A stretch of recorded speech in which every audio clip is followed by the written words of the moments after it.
Dans cette tempête familiale, il y aura probablement des dommages irréversibles.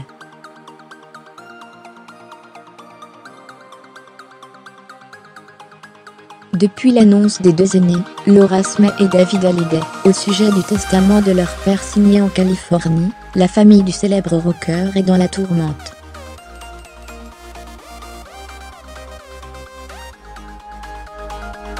À travers des communiqués et autres messages des avocats des deux parties, la guerre semble belle et bien avoir été déclarée.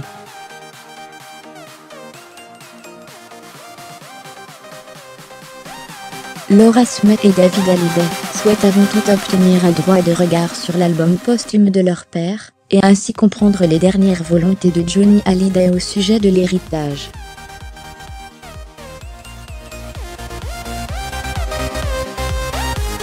Pour rappel, l'intégralité du patrimoine, ainsi que les droits d'artiste de l'interprète de Je te promets, ont été attribués à la dernière épouse du rocker.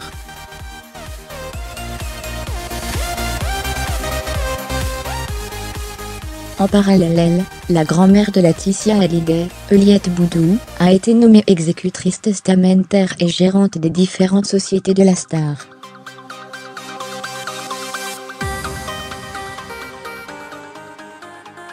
Un rôle important, qui a visiblement étonné les fans, vivement critiqué par les internautes. Juliette Boudou, âgée de 82 ans, a tenu à s'exprimer dans les médias.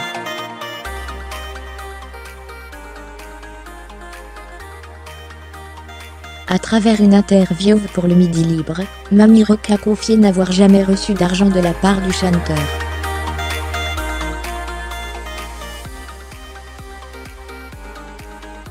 Très affectée par les commentaires et autres insultes reçues, Juliette Boudou a préféré rester chez elle.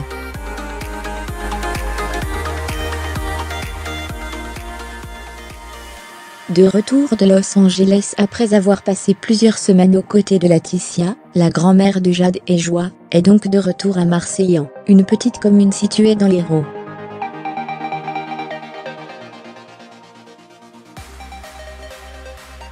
Selon les informations du magazine France Dimanche, elle ne sortirait que très rarement de chez elle, uniquement pour faire quelques courses au supermarché.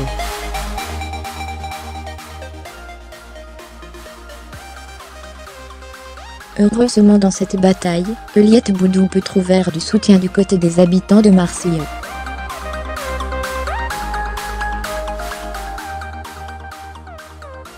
Interrogés par l'Udi Magazine, certains habitués du Marine Bar ont adressé quelques mots à la grand-mère de Laetitia Hallyday.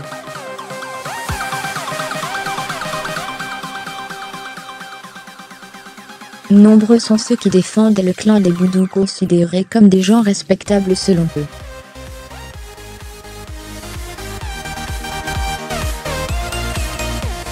Contactée par le magazine, Juliette Boudou n'a pourtant pas souhaité s'exprimer. Vraiment, je ne peux rien dire.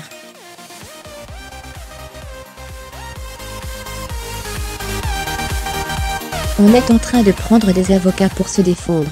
Je suis désolée, a-t-elle déclaré.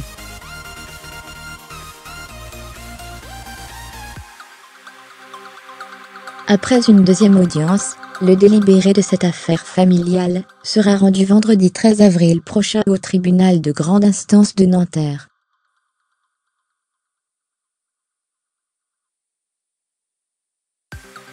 Crédit photo, Sipa Presse.